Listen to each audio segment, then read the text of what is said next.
1 चमचा तूप घ्यायचं,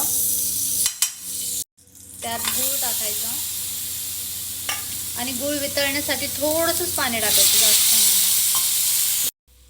गूळ वितळून घ्यायचा. तुम्ही बघू शकता इथे असं गोळा तयार होतोय गुळाचा, म्हणजे गूळ रेडी झालाय. शेंगदाणे मी हे ओबड-दोबड कुटून घेतले. आता ते ह्या मुरमुऱ्यांमध्ये टाकून घेते आणि आता हे मुरमुरे गुळामध्ये टाकून द्यायचे आणि मिक्स करून घ्यायचं. चांगले व्यवस्थित परतून घ्यायचं. मिक्स करून घेतलं, हाताला असं तेल लावून घ्यायचं आणि लाडू बनवायला सुरुवात करायची.